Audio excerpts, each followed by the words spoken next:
삶의 모든 순간들이 우리의 생각이나 또 우리의 뜻과 계획대로 되지 않는 것이 어쩌면 다행인지도 모르겠습니다. 내가 생각하고 바라는 내 뜻대로 다 된다. 그러면 우리는 만사형통이라고 이야기하려는지 모르지만 그것이 결국은 우리의 영을 하나님으로부터 더 멀어지게 하는 것은 아닌가 생각을 합니다. 서론적으로 오늘 이 말씀을 읽으면서 더 그런 생각을 하게 됐는데요. 제가 유튜브를 이렇게 좀 다른 것도 찾고 보다가 예전에 드라마 중에 미스터 션샤인이라는 드라마가 있었습니다. 그 드라마의 주 내용이 우리 대한제국이 세워지기 전에, 그러니까 조선이 망하게 될 그런 즈음의 내용들이거든요. 그때 의병들이 활동했던 모습들이 주로 나와 있습니다. 나라를 지키기 위해서 치열하게 고통도 당하고 심지어 죽임까지 당했던 그런 이들의 모습을 보면서 정말 그들은 나라를 지키기 위해서 이렇게 희생을 했는데 오늘 이 세대 사람들은 나라를 지키기 위해서 얼마나 그런 희생을 하고 있을까라는 생각이 들면서 하나님 나라에 대해서도 동일하다라는 생각을 하게 되었습니다. 오늘 우리가 읽은 히브리서 11장은 믿음의 장이라고 이야기하죠. 우리 믿음의 선배들이 믿음을 지키기 위해서, 근데 한 개인의 자신의 믿음뿐만이 아니라 크게 보면 하나님 나라를 지켜나가고 확장시켜 나가기 위해서 그렇게 희생하고 그렇게 헌신하고 목숨까지 내바치면서 하나님 나라를 지키고 확장시켜 나갔는데 정말 우리가 그 하나님 나라를 제대로 누리고 살아가고 있고 또 우리도 지켜가고 있으며 확장시켜 나가고 있는가? 라는 그 생각을 하면서 정말 가슴이 뭉클하고 너무나 좀 힘들었던 그런 순간이었습니다. 그 드라마 그 짤로 이렇게 잠깐 보는데 그러면서 이 히브리서 11장 말씀 지금 다시 읽으면서도 생각이 납니다. 정말로 우리가 하나님 앞에 또 세상 앞에 믿음으로 살아가고 있는가? 우리가 다 알죠. 히브리서 11장 6절 말씀. 믿음이 없이는 하나님을 기쁘시게 할 수가 없습니다. 우리 존재의 이유와 목적이 뭡니까?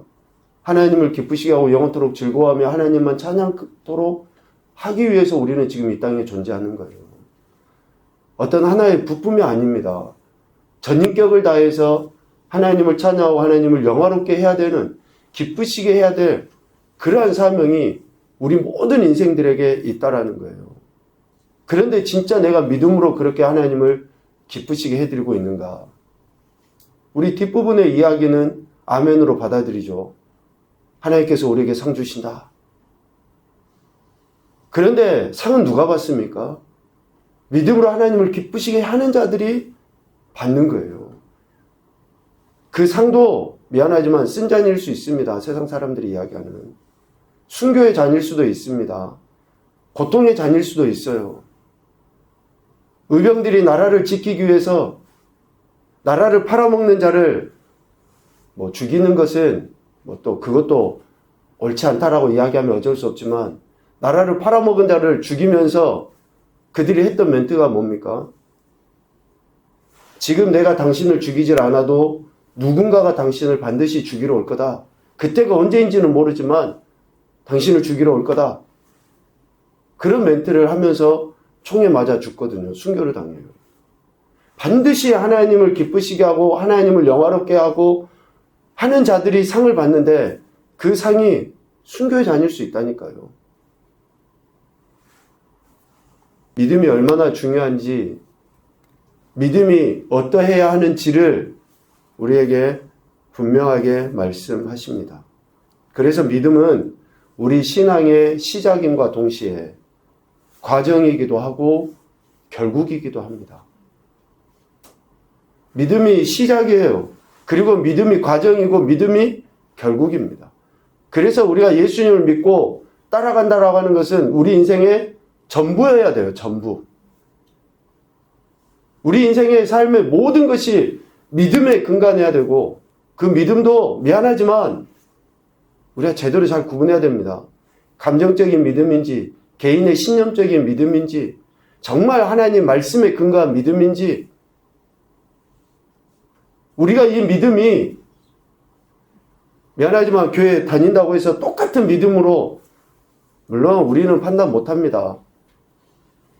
결국에 하나님이 다 판단하시는 것이지만 내 믿음이 이러한 진짜 어떤 상황에서도 오늘 같이 이야기하게 될 우리 믿음의 선진들이 보였던 그 믿음과 같은 믿음인지 다른 누가 판단하기 전에 우리 스스로 그렇게 좀 판단해보고 진단해보고 해야 한다라는 것이죠. 그래서 하나님을 신뢰하고 예수 그리스도가 나의 구원자이심을 고백하는 그 믿음이 오늘 우리가 이 자리에 있을 수 있도록 만들어준 것이고 또 어제보다는 오늘보다 내일 조금이라도 영적인 성장과 성숙을 이뤄갈 수 있게 하는 것이며 마지막 하나님 앞에서 칭찬과 인정받을 뿐만 아니라 궁극적인 하나님 나라에 입성하게 되는 그러한 힘이 바로 믿음에서 나온다라는 것이죠. 성경에 기록된 많은 사람들은 믿음의 삶을 살았죠. 특별히 11장 7절 이하에 나와 있는 이들의 모습을 보면 그렇습니다. 그들은 그들에게 허락하신 삶 가운데서 자신들의 믿음을 이렇게 고백을 했죠. 삶의 모습이 다 달라요. 오늘 우리도 마찬가지입니다. 그러나 삶 가운데서 각각의 다른 삶의 행태를 살아갔지만 그들은 자신이 할 수 있는 그 믿음을 고백을 한 거죠. 그렇기 때문에 믿음을 표현하는 방법은 다를 수 있지만 그 믿음을 보고 판단하시는 하나님의 기준은 항상 동일했어요. 우리 믿음의 선진들에 대해서도 그렇고 오늘 우리에 대해서도 그렇습니다. 상황이 다른데 하나님이 똑같이 요구하지 않으셔요. 다르지만 판단의 기준은 분명하게 동일하게 그 척도로서 하나님이 평가하시고 판단하시는 거죠. 그래서 믿음의 고백은 형편이 좋아지면 또 건강해지면 물질이 많아지면 또 세상 사람들처럼 명예나 권력이 있으면 하는 게 아니에요. 우리가 생각하는 대로 모든 일이 다 이루어지면 아닙니다. 믿음의 고백, 신앙의 고백은 그래서 지금 이 순간이에요. 지금 이 순간. 지금 해야 됩니다. 여러분의 지금 형편이 어떠하십니까? 지금 하는 거예요. 예수님 나의 구원자시고 나의 왕이시고 내가 그분만을 따르겠습니다. 내가 그분만을 기쁘시게 하겠습니다. 라는 것을 지금 하는 거예요. 돈이 없으면 없는 대로 지금 하는 거고 건강하지 못하면 못한 대로 지금 하는 거고 할 수 있는 것으로 지금 하는 거예요. 하나님은 우리에게 내가 건강하지 못한데 건강한 사람처럼 살아가도록 요구하지 않으셔요. 돈이 없는데 돈 많이 있는 사람과 같이 똑같이 살라라고 우리에게 요구하지 않습니다. 성경에서 계속 그렇게 이야기하잖아요. 가난한 과부의 두렙돈, 오병이의 기적. 여러분 성경에만 나온 역사입니까? 성경에만 기록된 기적이에요? 아니에요. 지금 오늘 우리의 삶에서도 여전히 동일하게 하나님은 그러한 믿음을 보이는 자들에게 동일하게 은혜를 주시고 그러한 이들을 통해서 동일하게 지금도 역사해 나가시는 거예요. 특별히 우리가 선교지에 나가면 이런 일들이 일어난다 그러잖아요. 여러분 미안하지만 선교지뿐만 아니라 지금 이 땅에서도 이런 기적이 일어나요. 얼마나 하나님은 신실한 분이신데요. 그래서 믿음의 고백은 지금 이 순간 하는 겁니다. 지금 이 순간. 우리 믿음의 사람들이 그러했기 때문에 하나님께 칭찬과 인정받고 또 성경에 기록돼서 자자손손 대대로 그들의 이름을 부르면서 우리도 또 이러한 도전을 받고 다시금 믿음의 여정을 걸어가겠다라고 고백하며 결단을 하게 되는 거죠. 33절부터 우리가 읽었던 말씀을 보면 믿음의 사람들은, 그러니까 믿음으로 사는 사람들은 상황과 환경, 형편을 초월했습니다. 33절 나라들을 이기기도 하며 가나안 정복 전쟁, 또 다윗의 이런 블레셋을 정복하는 승리, 뭐 이렇게도 이야기할 수 있겠죠. 또 의를 행하기도 하며 믿음을 소유했던 그러한 사람들, 특별히 사사나 또 다윗이나 또 이렇게 타락하기 이전의 솔로몬이나 또 그리고 열왕들 중에 다윗의 길로 행했던 왕들, 그런 의들을 행했던 자들이 있잖아요. 또 사자의 입을 막기도 하며 다윗도 그렇고 다니엘도 그렇고, 또 34절 불의 세력을 멸하기도 하며, 대표적으로 사드락 메삭 아벳느고죠. 그러니까 믿음으로 이렇게 행하는, 칼날을 피하기도 하며 연약한 가운데서 강하게 되기도 하고, 기드온과 300 용사 있죠. 도저히 전쟁 싸울 수가 없어요. 그런데 신기하게 이겨요. 참 상식적으로는 이해가 안 되죠. 또 전쟁에 용감하게 되어 이방 사람들의 진을 물리치기도 하며, 그러니까 우리의 믿음의 선진들이 처해졌던 상황과 환경은 우리가 한 발짝 좀 뒤로 물러서서 보면 도저히 납득이 안 돼요. 이해가 안 돼요. 어떻게 저렇게 살지? 그리고 어떻게 저럴 수 있지? 어떻게 저럴 때 기뻐할 수 있지?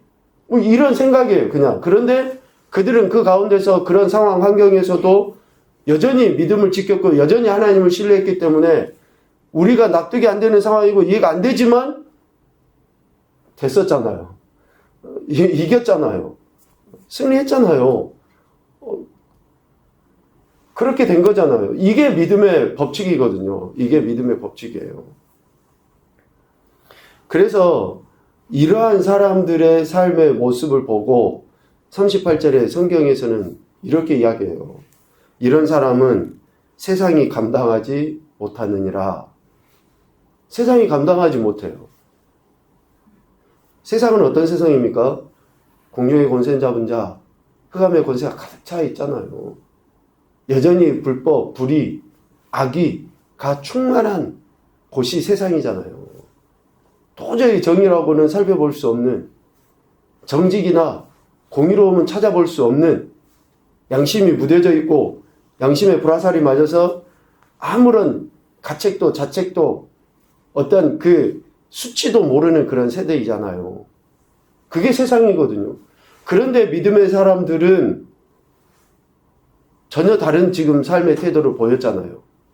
그러니까 세상이 그것을 감당할 수가 없어요.